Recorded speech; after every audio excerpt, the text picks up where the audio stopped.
ಇದು ಮಣಿಕಂಠ ಯೂಟ್ಯೂಬ್ ಚಾನಲ್ಗೆ ಸ್ವಾಗತ ಎಲ್ಲರಿಗೂ. ನಾನಿಲ್ಲಿ ಬೆಳಗಿನ ನಾಷ್ಟ ಮಕ್ಕಳಿಗೆ ಲಂಚ್ ಬಾಕ್ಸ್ ಎರಡು ಥರದ್ದು ಈಸಿಯಾಗಿ ಹೆಂಗೆ ಮಾಡ್ಬೋದಂತ ರೆಸಿಪಿ ಶೇರ್ ಮಾಡೀನಿ. ಮತ್ತು ನನ್ನ ಮಗನಿಗೆ ರಾಖಿ ಕಟ್ಟೋದನ್ನು ಇದರೊಳಗೆ ಶೇರ್ ಮಾಡೀನಿ. ಯಾರಿಗೆಲ್ಲ ಇಷ್ಟ ಆದರೆ ಚಾನಲ್ ಪ್ಲೀಸ್ ನಮ್ಮ ಚಾನಲ್ ಹೋಗಿ ನೋಡಿ ಸಬ್ಸ್ಕ್ರೈಬ್ ಮಾಡ್ಕೊರಿ, ಪ್ಲೀಸ್ ಸಪೋರ್ಟ್ ಮಾಡಿರಿ. ಈಗ ಹೆಸರು ಕಾಳು ಭಾಳ ಆರೋಗ್ಯಕ್ಕೆ ಹೆಲ್ದಿ ಐತಿ. ಇದನ್ನು ಬೆಳಗ್ಗೆ ನಾಷ್ಟ ಮಾಡ್ಕೊಂಡು ತಿನ್ನೋದ್ರಿಂದ ಚಲೋ ಆಗುತ್ತೆ. ಮಕ್ಕಳಿಗೂ ಭಾಳ ಚಲೋ. ಇದು ನಾನು ಹೆಸರು ಕಾಳು ಮತ್ತು ಒಂದು ಮುಕ್ಕ ಅಕ್ಕಿ ಮಿಕ್ಸ್ ಮಾಡಿ ನೆನೆ ಕಟ್ಟಿದ್ದೆ ರಾತ್ರಿ. ಈಗ ಅದನ್ನು ರುಬ್ಕೊಂಬಂದಿನಿ. ಇಲ್ಲಿ ಏನೇನು ಹಾಕಿ ರುಬ್ಬಿನಂತ ನೋಡೋಣ. ಈಗ ಸ್ವಲ್ಪ ಅವನ್ನೆಲ್ಲ ತೊಳೆದು ಹಾಕೊಂಡ್ಯ, ಮತ್ತು ಒಳ್ಳೆ ಅದಕ್ಕೊಂದೆರಡು ಮೆಣಸಿನ್ಕಾಯಿ ಒಂದು ಸ್ವಲ್ಪ ಎಲ್ಲ ಹಾಕಿ ರುಬ್ಕೊಂಡು ಬಂದೀನಿ. ಈಗ ಅದಕ್ಕೆ ಉಪ್ಪು ಹಾಕಿ ಮಿಕ್ಸ್ ಮಾಡ್ಕೊಂಡು ಅದನ್ನ ಸೈಡಿಗೆ ಇಟ್ಕೊಳಕತ್ತೀನಿ, ಮುಚ್ಚಿಟ್ಕೊಳತ್ತೀನಿ ಅದನ್ನು. ಅಂದರೆ ಇಲ್ಲಿ ನಾನು ಒಂದು ಚಟ್ನಿನೂ ನಿಮ್ಮ ಜೊತೆ ಶೇರ್ ಮಾಡೀನಿ. ಸಿಂಪಲ್ ಅದು ಚಟ್ನಿ, ಅದನ್ನು ನಾನು ಶೇರ್ ಮಾಡಿದ್ರಿಂದ ಅದನ್ನು ಸ್ವಲ್ಪ ಉಪ್ಪು ಹಾಕಿ ಅದನ್ನು ನೆನೆಯಷ್ಟರಲ್ಲೇ ನಾನಿಲ್ಲೇ ಚಟ್ನಿ ಪ್ರಿಪೇರ್ ಮಾಡ್ಕೊಂಡ್ರೆ ಆಗುತ್ತೆ ಅಂತ ಹೇಳ್ಕೊಟ್ಟು ಇಲ್ಲೇ ಚಟ್ನಿ ಪ್ರಿಪೇರ್ ಮಾಡ್ಕೊಳಕತ್ತೀನಿ. ಫ್ರೆಂಡ್ಸ, ಇದು ನಾನು ತೋರಿಸೋದು ದೋಸೆ ಭಾಳ ಹೆಲ್ದಿ ಅಂದರೆ ಹೆಲ್ದಿ ಐತಿ. ಪ್ಲೀಸ್ ಒಂದ್ಸರಿ ನೀವು ಟ್ರೈ ಮಾಡಿ ಹೆಂಗಿತ್ತಂತ ನನಗೆ ಕಮೆಂಟ್ನೊಳಗೆ ಹೇಳ್ರಿ.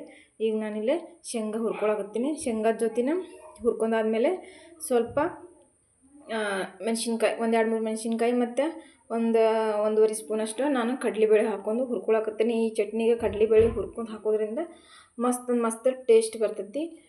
ನೀವು ಪುಟಾಣಿನೂ ಹಾಕ್ಕೋಬೋದು, ಕೊಬ್ಬರಿನೂ ಹಾಕ್ಕೋಬೋದು. ಆದ್ರೆ ನಾನು ಇದನ್ನು ಹಾಕೊಂಡು ಮಾಡಬೇಕಿದ್ದು ಒಂದ್ಸರಿ ಅಂತ ಟ್ರೈ ಮಾಡಿ ನನಗೆ ಸೂಪರ್ ಟೇಸ್ಟ್ ಬಂದೈತಿ. ಹಾಗಾಗಿ ನಾನು ಇದನ್ನ ಮಾಡ್ಕೊಂಡೀನಿ. ನಾನು ಆವಾಗವಾಗ ಮಾಡ್ತಾ ಇರ್ತೀನಿ, ಅದು ಸೂಪರ್ ಟೇಸ್ಟ್ ಬಂದಿದ್ದಕ್ಕೆ ಇವತ್ತು ನಿಮ್ಮ ಜೊತೆ ಶೇರ್ ಮಾಡೀನಿ ಇದನ್ನು. ಹಾಗಾಗಿ ಈಗ ಚಟ್ನಿನೂ ರೆಡಿಯಾಗಿತ್ತಲ್ಲ, ರುಬ್ಕೊಂಬಂದಿದ್ದೆ, ಅದನ್ನ ಬೌಲಿಗೆ ಹಾಕಿ ಅದಕ್ಕೆ ಒಗ್ಗರಣೆನೂ ಹಾಕ್ಕೊಂಡಿನಿ.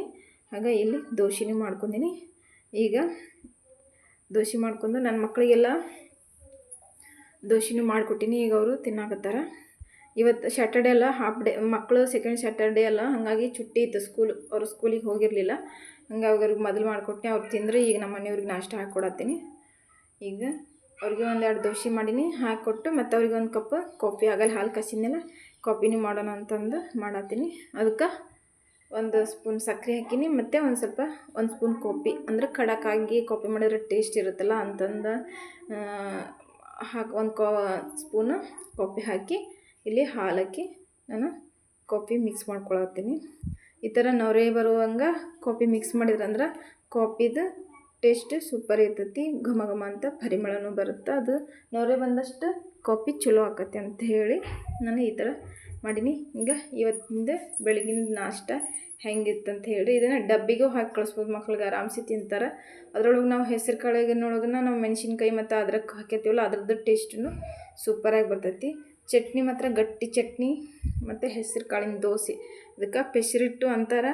ಅದು ನಮ್ಮ ಮಾಮೂಲಿ ನಮ್ಗೆ ಆ ಥರ ಈ ಅಂದಂದು ರೂಢಿ ಇರಲ್ಲ. ನಮ್ಮ ಕಡೆ ಹೆಸರು ಕಾಳಿನ ದೋಸೆ ಅಂದ್ರೆ ಉತ್ತರ ಕರ್ನಾಟಕದ ಭಾಷೆದೊಳಗೆ ನಮ್ಗೆ ಚಂದ. ಹಾಗಾಗಿ ಇವತ್ತಿನ ನಾಷ್ಟ ಮಾಡ್ಕೊಂಡೆಲ್ಲ ಆದಮೇಲೆ ನನ್ನ ಮಗನಿಗೆ ರೆಡಿ ಮಾಡಿ ಈಗ ರಾಖಿನ ಕಟ್ಟೋದು ನಿಮ್ಮ ಜೊತೆ ಶೇರ್ ಮಾಡೀನಿ. ಈಗ ನನ್ನ ಮಗಳು ಕುಂಕುಮ ಹಚ್ಚಿ ಈಗ ನನ್ನ ಮಗನಿಗೆ ರಾಖಿ ಕಟ್ಟಾಕತ್ತಾಳೆ. ಈಗ ಕಟ್ಟಿಲ್ಲ, ಈಗ ಆರತಿ ಬೆಳಗಾಕತ್ತಾಳೆ. ಈಗ ಈ ಥರದ್ದು ಭಾಳ ಮಂದಿ ನೋಡಿರ್ತಿರೋ ಇಲ್ಲ ಗೊತ್ತಿಲ್ಲ, ಈ ಥರ ಉತ್ತರ ಕರ್ನಾಟಕದ ಕಡೆ ಆರತಿ ಎಲ್ಲ ಬೆಳಗ್ತಾರೆ. ಈಗ ಬೆಳಗ್ಗೆ ಈಗ ಒಂದು ಉಂಡೆ ಮಾಡಿದ್ವಿ, ಅದನ್ನು ಉಂಡಿನೂ ತಿನ್ನಿಸಿ ನನ್ನ ಮಗಳ ಕಾಲು ಮುಗಿದು ಆಶೀರ್ವಾದ ತೊಗೊಂಡು, ಅಂದರೆ ಹೆಣ್ಮಕ್ಳು ಆಶೀರ್ವಾದ ಇರಬೇಕಲ್ಲ ಅಂತ ಅಂದ್ಕೊಂಡು ಕಾಲು ಮುಗಿದು ಆಶೀರ್ವಾದ ತೊಗೊಂಡು ಈಗ ಆಕೆಗೆ ಫ್ರಾಕ್ ಆರ್ಡ್ರ್ ಮಾಡಿದ್ವಿ. ಅಂದರೆ ರಕ್ಷಾಬಂಧನಕ್ಕಂತೇನಿಲ್ಲ, ಮಾಮೂಲಿ ಆರ್ಡ್ರ್ ಮಾಡಿದ್ವಿ, ಅದು ಬಂದಿತ್ತು. ಹಾಗಾಗಿ ಇವಾಗ ಕೊಟ್ಟರೆ ಆಕೆಗೆ ಖುಷಿ ಆಗುತ್ತಲ್ಲ ಅಂತ ಹೇಳ್ಕೆಟ ಕೊಟ್ವಿ. ಆಕೆ ಖುಷಿ ಪಟ್ಲು, ಹಾಕೊಂಡ್ರೂ ನೋಡಿದ್ಲು. ಆದರೆ ಅದನ್ನು ಇದ್ರ ಜೊತೆ ನಾನು ಶೇರ್ ಮಾಡಲಿಲ್ಲ. ಅದು ಇದಂತ ಕೆಲಸದೊಳಗೆ ಗಡಿಬಿಡಿ, ಮಧ್ಯಾಹ್ನ ಅಡುಗೆ ಎಲ್ಲ ಮಾಡ್ಬೇಕಂತೇಳಿ ಮಾಡ್ತೀವಿ, ವಿಡಿಯೋ ಮಾಡೋಕ್ಕೆ ಹೋಗಲಿಲ್ಲ. ಈಗಿಲ್ಲೇ ಇನ್ನು ಹೆಲ್ದಿಯಾಗಿರುವಂಥ ಆರೋಗ್ಯಕರವಾದಂಥ ಒಂದು ಬೀಟ್ರೂಟ್ ಕಟ್ಲೆಟ್ ಅಂತಲೇ ಹೇಳ್ಬೋದು. ಇಲ್ಲ ಅಂದರೆ ನೀವು ವಡೆ ಥರ ಅನ್ಕೋಬೋದು. ನಿಮ್ಗೆ ಯಾವ ಥರ ಅನ್ಸುತ್ತೆ ಆ ಥರ ನೀವು ಅನ್ಕೋಬೋದು. ಇಲ್ಲಿ ನಾನು 3 ಬೀಟ್ರೂಟು ತುರಿದು ಹಾಕ್ಕೊಂಡಿನಿ. ಅದಕ್ಕೆ ಒಂದು ಕಟೋರಿ ಲೆಕ್ಕದ ಹೇಳ್ಬೇಕಂದ್ರೆ 1 ಕಟೋರಿ ಕಡಲೆ ಹಿಟ್ಟು, 1 ಕಟೋರಿ ಅಕ್ಕಿ ಹಿಟ್ಟು, ಆಮೇಲೆ ಒಂದು ಸ್ವಲ್ಪ ಗರಂ ಮಸಾಲ, ಒಂದು ಸ್ವಲ್ಪ ಚಿಕನ್ ಮಸಾಲ ಹಾಕ್ಕೊಂಡಿನಿ. ಆಮೇಲೆ ಜೀರಿಗೆ ಅಜ್ವಾನ ನಮ್ಮ ಕಡೆ ತಿಕ್ಕಿ ಹಾಕ್ತಾರಲ್ಲ ಘಮ ಘಮ ಅಂತ ಅಜ್ವಾನ ಹಾಕೊಂಡಿನಿ. ಸ್ವಲ್ಪ ಕರಿಬೇವು ಹಾಕೊಂಡಿನಿ, ರುಚಿಗೆ ತಕ್ಕಷ್ಟು ಉಪ್ಪು, ಆಮೇಲೆ ಒಂದು ಅರ್ಧ ನಿಂಬೆಹಣ್ಣಿನ ರಸ ಹಿಂಡ್ಕೊಂಡಿನಿ. ನೀರೇನು ಎಕ್ಸ್ಟ್ರಾ ಆ್ಯಡ್ ಮಾಡ್ಕೊಂಡಿಲ್ಲ. ಅದ್ರೊಳಗನ ನೀರಿತ್ತಲ್ಲ ಅದರೊಳಗನ ಸಾಕಾಗುತ್ತೆ. ಅದು ಚೆನ್ನಾಗಿ ಎಲ್ಲ ನಾದ್ಕೊಂಡು ಮಿಕ್ಸ್ ಮಾಡ್ಕೊಂಡ್ರೆ ಮಸ್ತ್ ಆಗ್ತಾವೆ ಫ್ರೆಂಡ್ಸ್. ನೀವು ಒಂದ್ಸಲ ಟ್ರೈ ಮಾಡಿರಿ ಮನ್ಯಾಗ. ಹೆಂಗಿತ್ತಂತ ನನಗೆ ಕಮೆಂಟ್ನೊಳಗೆ ಹೇಳ್ರಿ. ನಿಮ್ಮ ಮಕ್ಕಳು ಮಾತ್ರ ಸೂಪರಾಗಿ ಇಷ್ಟಪಡ್ತಾರೆ. ನನ್ನ ಮಗಳಿಗೆ ತುಂಬ ಇಷ್ಟ ಆಯ್ತು. ಮತ್ತು ಅವ್ರ ಫ್ರೆಂಡ್ಸ್ನು ಇಷ್ಟಪಟ್ಟು ಅವರು ಕೇಳಿಸ್ಕೊಂಡು ತಿಂದ್ರಂತ. ನನ್ನ ಮಗಳು ಯಾವಾಗಲೂ ಫ್ರೆಂಡ್ಸ್ ಇಷ್ಟಪಟ್ಟು ಅವ್ರಿಗೆ ಕೊಡ್ತಾಳೆ. ಈಗ ಅದಕ್ಕೆ ಎಣ್ಣೆ ಹಾಕೊಂಡಿದ್ದಿಲ್ಲ, ಈಗ ಒಂದು ಸ್ವಲ್ಪ ಎಣ್ಣೆ ಹಾಕೊಂಡು ಅದನ್ನ ಬೇಯಕ್ಕೆ ಹಾಕಾಕತ್ತೀನಿ. Shallow fry ಮಾಡ್ಕೊಳತ್ತೀನಿ. ನೀವು ಡೀಪ್ ಫ್ರೈ ಆದರೂ ಮಾಡ್ಕೋಬೋದು, ಶಾಲೋ ಫ್ರೈ ಆದ್ರೂ ಮಾಡ್ಕೋಬೋದು. ಆದರೆ ಬೆಳಗ್ಗೆ ಡೀಪ್ ಫ್ರೈ ಎಣ್ಣೆ ಅಷ್ಟೊಂದು ಚಲೋ ಅಲ್ಲಲ್ಲ. ನಮ್ಮ ಮನೆಯವರು ಆಯಿಲ್ ಐಟಮ್ಸ್ ಅಷ್ಟೊಂದು ಇಷ್ಟಪಡಲ್ಲ.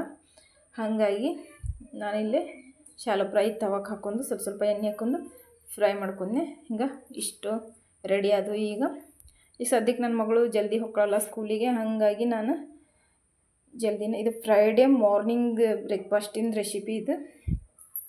ಹಾಗಾಗಿ ಇದನ್ನು ಅರ್ಜೆಂಟಲ್ಲೇ ನಾನು ವಿಡಿಯೋ ಇದನ್ನು ಮಾಡಿದ್ದೆ. ಹಾಗಾಗಿ ಇಷ್ಟ ಆದ್ರೆ ಪ್ಲೀಸ್ ನಮ್ಮ ಚಾನಲ್ ಲೈಕ್ ಮಾಡಿರಿ.